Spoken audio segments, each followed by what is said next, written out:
So please, silence, please.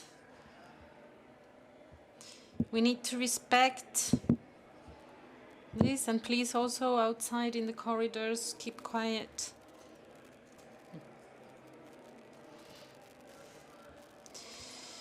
Well, we must remember that we have to go to dinner soon.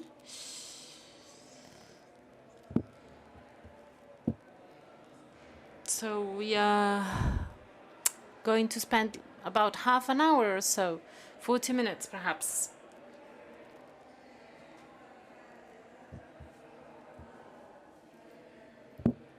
So this conference, we're going to study the geographical framework in order to understand what La Desbandada represented, this flight of the hundreds of thousands of Andalusians in the city of Malaga that was occupied. We're also going to talk about the situation of Malaga the previous days before the Exodus. And my friend Andrés Fernández, who studied history in the University of Malaga. He's an archaeologist, and he has coordinated and is still coordinating over 40 projects for the excavation of mass graves. He also, so as I said, studied history in Malaga. He's got a master's in physical and genetics anthropology and legal anthropologist, forensics. He's been the manager as an archaeologist expert in the excavations. He's also carried out anthropological studies of common graves from the Spain's war. So he's published over 150 papers on archaeology. He's got quite a few books. 1937, The Exodus, Malaga. So, as I was saying, well, in Malaga, there are many documents about this. He's also a member of the research group of the University of Malaga, director of history and image of Andalusia. He's also a member of the Royal Academy of Arts in Antequera since 2013, and he's member of the technical committee or table of historical memory of Seville. So, Andrés, I'm going to ask you to summarize your presentation because we are late and we must go for dinner later on, but he's going to present how Capo de Llano planned the attack on Malaga from the north, from Granada, from the Sarkia area, and from the sea, with the three armies that occupied Malaga on the 8th of February, and also how the defense was not possible at us by the rare members of the army, official army who were there, and also that they had no ammunition to fight against the rebel army. Can you hear me? Good afternoon, good evening. I'd like to thank this opportunity to be here with you, and above all, well, after all these testimonies from the survivors, I have not much more to say, but well, also taking into account that we don't have much time left, also that it's late. Well, I'll try to be brief in any case. So I'm going to talk about the Battle of Malaga, and I'm also going to describe the episode of the death road of Malaga to Almería. In June 1936, there's a coup d'etat. It did not succeed, and there were 3 years of conflict in the country. And the Battle of Malaga, as we all know, was the origin of the most cruel episode of Spain's war. As a historian, I'd like to start by saying that we research in order to get to know the facts, tragic facts in this case. As a historian, we must work on primary sources, texts, documents, plans, maps, photographies, and also the testimonies of the survivors, the few survivors that are still alive. At the end of the 20th century, our generation of historians had access to the archives and the documents that were open to the researchers in military and civilian archives, so that we can get information about what happened during the previous months, the months before the assault to Malaga, and what happened later on. At the end of 1936, when Queipo de Llano had the military, human, and material sources, as we can see here in this document by General Roata, well, Queipo decides to organize this attack on the city of Malaga, against the city. So the rebels occupied the southern mountain range of Seville and also the railway node, and they managed to get a connection from Granada to Seville. And Loja and Antequera, occupied in August and by the Italian general, where he will decide to have his headquarters, and then they organized the 3 different columns to attack Malaga. So this is a picture of Antequera from the 40s. According to the archives and the operations reports of the time, we see that there were 2 different phases. This is the transcription of one of the documents. So the idea was to expand the sector of Ronda and the north of the province with Alhama de Granada, and also to try to attack the city from, or siege the city from the east and the west. And this is something that didn't actually happen. This is one of the mysteries we should continue researching to try and understand what actually happened there.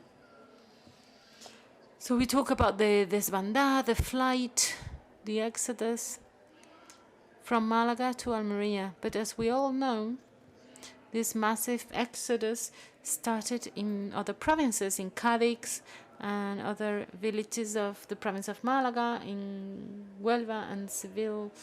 We see that there was a man from Jerez that took shelter in Marbella and then joined the massive exodus from Malaga. Here we have the declaration of this man from Jerez. This is one of the refugees that went to Marbella when there were people arriving from different municipalities in the province of Cádiz. And we've kept a book of registry of refugees, where we have the names of the families who were trying to save their lives, where they were joining the Republican territories. Here we have a map of the different origins of those refugees. Perhaps in other municipalities there were also some refugee books, but they have not been found. And Lucia Prieto is one of the researchers who has, well, she was the one who found this document, this particular refugee book. If we check the documents and the archives, if you look at those arrows, they're showing the movement or exodus of the people, because the rebel army was occupying different territories and the Republicans were trying to find shelter in Malaga. There are some documents that mention there were over 90,000 refugees in Malaga, and we need to add to that the inhabitants of the city. So we're talking about well, there would be about 140,000 people. So here we have documents, well, from the sources. Here we have a representation of the navy. The rebel navy was attacking from the sea. They were attacking the trenches of the Republican government, and that would open up the way for the infantry to advance on land. And there were also some recognition and bombing by planes. The Battle of Malaga, well, we have the mountains, 200-kilometer line of mountains, and that was the front line before at the beginning. Here we have, this is a very well-known picture of refugees in the Cathedral of Malaga. Here we have the different municipalities, so villages in Teba, Campillos. These villages from where we get testimonies of refugees arriving to the villages and also to the capital city.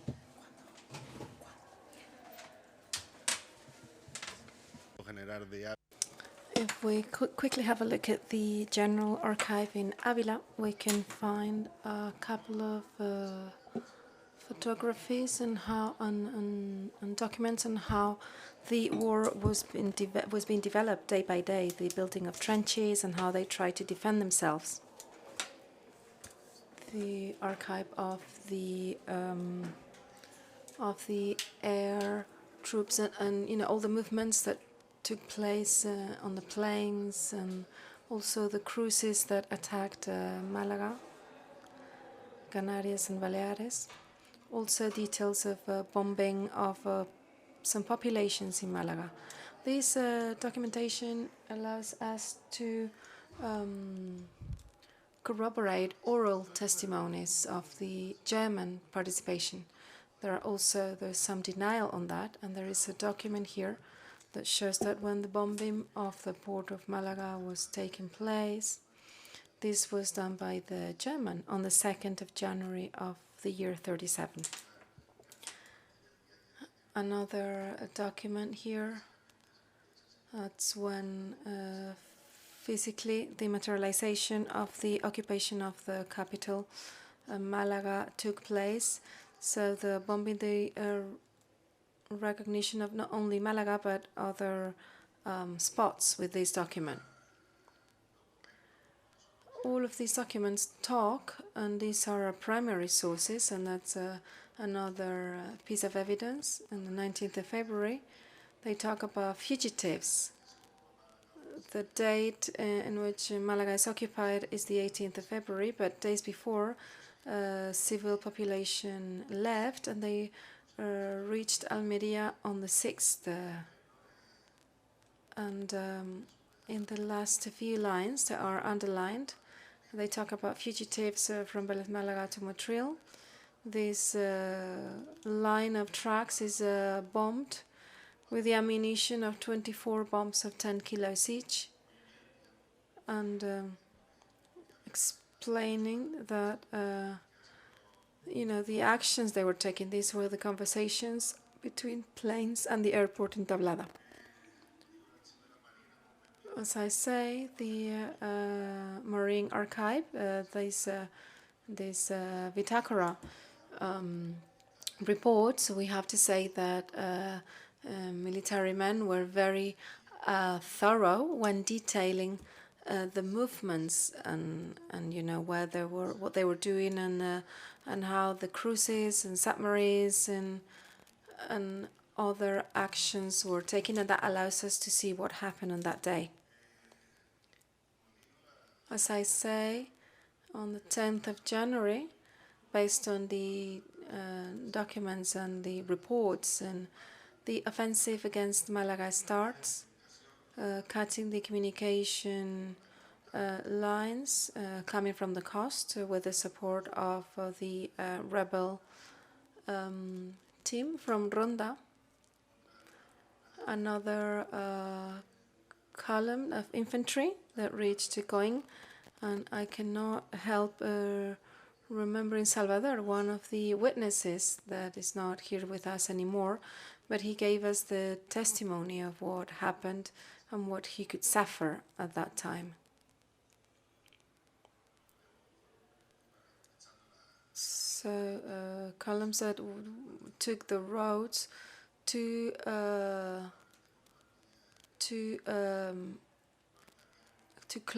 get closer to Malaga. This is the companies given by the Italians with the 3 lines, right, center, and left, and on the opposite for the Republican front from Antequera to Malaga, and then from Loja,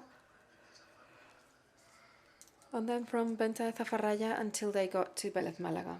And this was the column that was delayed because the rebels couldn't surpass the front in the mountain ranges. Even General Roata, according to the documents that we have, was hurt in that fight. We don't know if the Italian columns intentionally and the rebels intentionally wanted to do this clip, what we would say a clip, that appears in some documents, and that province of Malaga. We don't know if the delay of this column prevented that clip to take place, but what is clear is that the only way of escaping was the death road, the National 340, where these people were massacred on the ground, by air, and from the sea. If what I'm saying, if the documents are presented as a graphic, we can see the Battle of Malaga day by day, hour by hour, from the 2 front lines, and there were bombings in virtually all of the villages in the Mediterranean coast, from the capital, Malaga, to Almería.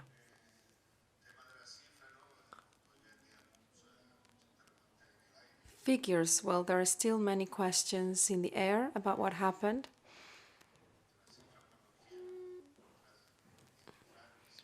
And I wouldn't want to dwell on whether they are more or less correct, but if we based our information on the documents we have, Norman Betúnez actually talked about it and what he wanted to say. The forced march on foot, the most terrible one of an evacuation of a city of our times, and it gave the figure of 150, and that's what he published.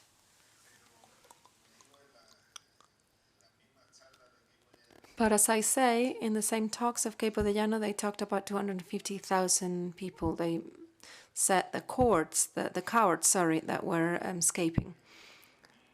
But in itself, there is a cause that was open in April of the year 37. Once they lost the capital, Malaga, the government of the Republic opened this case for the military for losing Malaga, and it's them who talk about the figure of 300,000 people going from Malaga to Almería. As I say, I don't want to confirm But we have documents, documentation that shows that Almeria, like for example Juan Fra Colomina and Eusebio show, they say that the population is 4 times bigger. As I say, all of these documents continue telling the story. The words, the terms that they use, they continue running across the province. They're cleaning of rebels. You know, this word cleaning and the connotations that we can give to it, the pejorative sense of it. As I say, the front was established in Motril. This is an image of the trenches that are kept. Fernando Alcalde is working with the possible mass graves that you can find there. And there is a military map in which this front line, when it's established with the Republic, they managed to stop the rebels in Motril, and that's kept up to the end of the Belgic conflict. Those documents that we have, it shows, well, figures, quantities, but there are people that come back to their villages, and there was a physical repression, and they end up in many cemeteries in their own villages or in the grave of the cemetery of San Rafael in Malaga. And one of the documents that talks about this is the one coming from the hospital, and you can see the reasons, you know, how people were getting there. There is a picture of this boy, for example, a boy that lost his 2 arms as a consequence of these bombings that the written documents show. And regarding figures, in Valencia, as like some testimonies showed, some of the witnesses that talked before, they talked about Almeria, and Almeria had 200,000 inhabitants on the 14th of February. So we can see the magnitude of the whole thing. So what these relatives talk about, and the documents are actually given, they are the evidence to what they are saying. You know, a woman in my village, Casa Bermeja, Malaga, she was 3 years old. So when we interviewed her, she didn't remember, but she remembers being in the arms of her mother. She remembers that it was at night. And if we go to the Vitacora reports of the ships, the time of the bombing was not at night.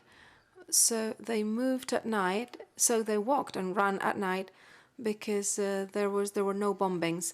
But she remembers to being in the hands of her mother, and that she tripped over, or that she jumped, something like that.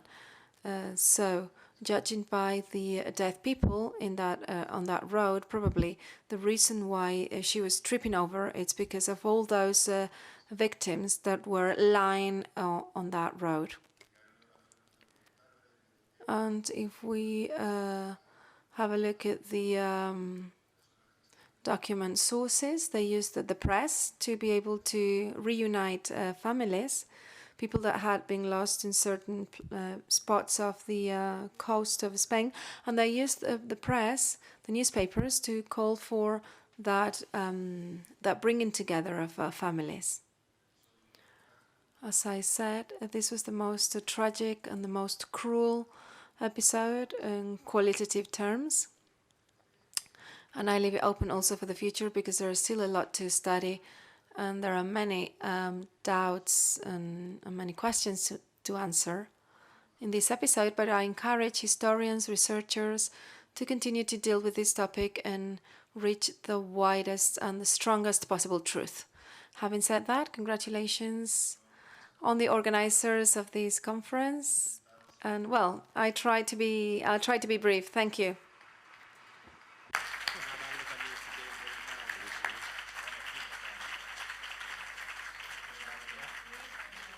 La verdad que yo creo. I think that this conference was very clear, very well presented, and very brief. So we thank you for that, of course. But I mean, he could be talking for 7 hours. But you know, now we have a short time for some questions on the historical and war framework. Please, short questions. Ah, sí, perdón.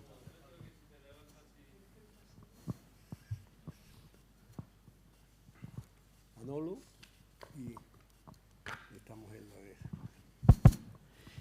Sí, La pregunta más que buenas después. tardes a todos y todas. Quería Good afternoon, everybody. I wanted to ask you whether we could, to some extent, determine that there was a red line in the whole of the Exodus, which was the river Guadalfeo, and that in a symbolic way that all of those who went through the river and went to Castelldeferro, Almeria, they saved themselves, and those who were not able to go through it unfortunately died. Could you say that or not? Or is it... Well, there are witnesses and testimonies of people who crossed the river. If you go to the meteorology of that time, the river had a lot of flow, and we haven't found anything else. When I say us, I'm referring to Maribel Vanessa as a researcher, and we published this book of the Exodus Malaga Almeria. We haven't found documents that show that the dam was bombed for the river to be so to have such a great flow of water.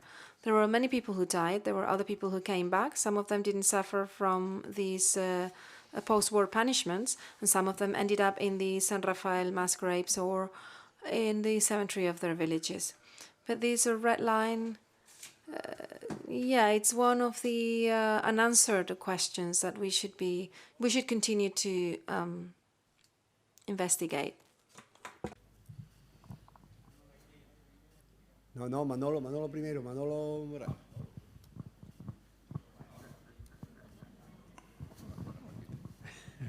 Bueno. Well, La Desbandada.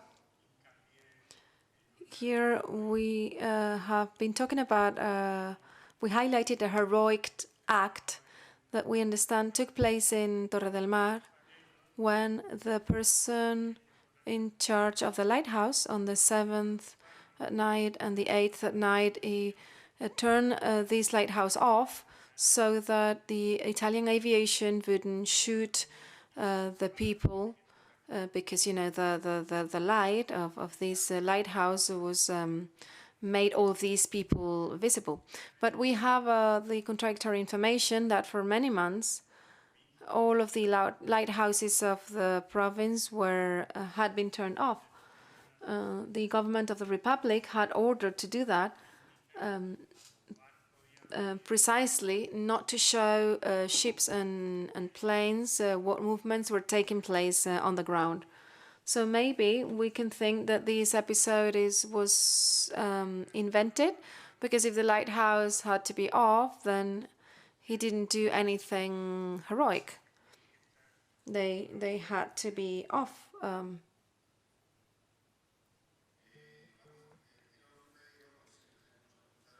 This man got in touch with us, and when he started to research on the episode, but there are documents in other investigations that give us details about him.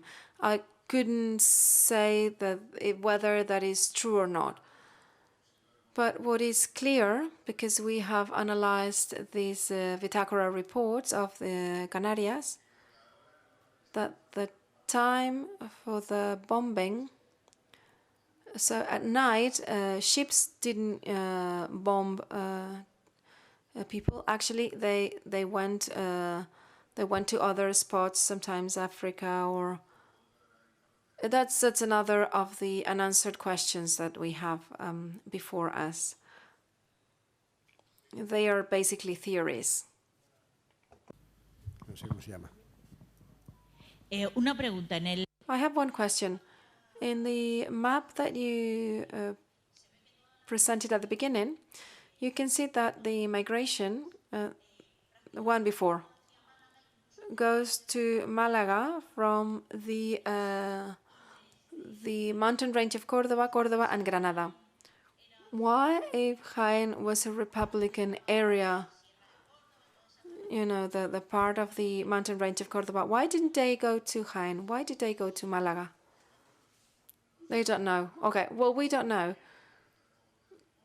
There are witnesses that say that people are escaping, and you know, when on the 36 they occupied areas that were like Puente Genil, Cabra. They're searching for other possible spots, but we don't know the specific reason why they did it. But we know that, as the example that I told you about, Jerez, it would be more practical physically. But there are these testimonies of people saying that they came from Córdoba when the municipalities were occupied, or once where the coup is successful in those areas, they get out of there and they end up in Malaga or Granada. I think it's my turn. Good night, good evening, and thank you for allowing me to talk. I want to be brief. And after my readings, I've always heard that, you know, the Republic didn't help Malaga, they abandoned Malaga, etc., etc. In my thesis, I think that with Malaga, what happened is that it was the perfect storm, and the epicenter was the Battle of Madrid. In the Battle of Madrid, they needed to have all the weapons, all the armament, and there was nothing else left for Malaga.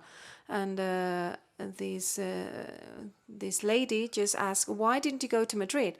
Because in Madrid was like where the main problem was. She said Jaén. Yes, but they do not go from Jaén to Madrid because it was very dangerous. Even the troops were like second-kind troops, because they were those who were not very well prepared, Moorish, they didn't trust that much, Italians that were not 100% trusted. So what happened in Malaga for it to be the perfect storm? Well, it was very badly organized, dominated by a fraction which was not efficient. The military chief ended up being a general in the Franco army.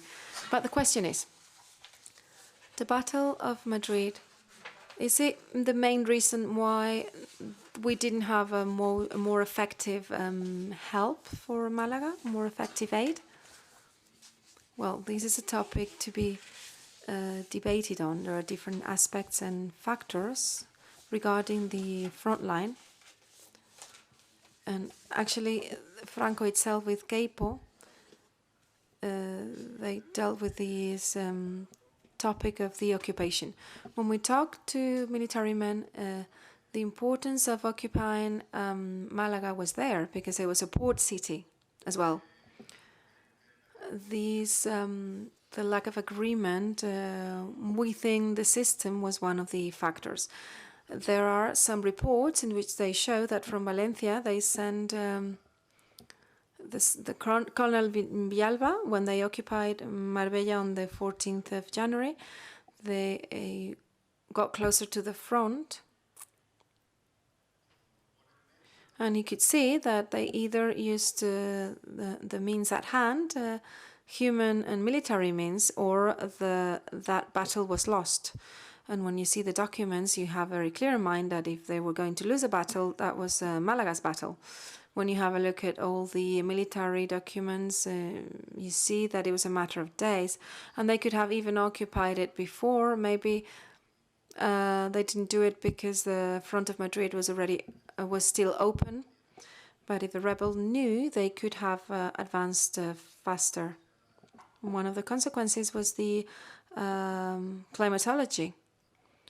and the Guadalfeo River, because those days of January, when they use the carts on the roads, that's what actually meant a delay. I don't know if I answered your question, but yes, we could have a different conference on that topic. Yes, Luis wanted to talk.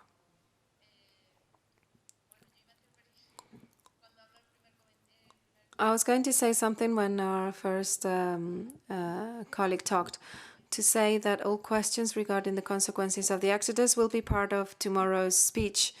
And I will give that speech, that talk. So maybe to save you some time, and maybe not to have, maybe to just leave it for tomorrow. First thing in the morning at 9. We will be dealing with that topic. 9:30. Thank you. That's all. Yeah. Oh, thank you. We will not have to get up too early. 9:30 tomorrow, we'll talk about the consequences of that exodus in the same conference room. Thank you. That's why I wanted to talk right after the first person talked, but now I'm the last one, so I'm sorry. Yeah, okay. Luis, did you want to say something else? Just one thing. We need you to use a microphone, please. The sound is not reaching the booth. We need you to use a microphone, please.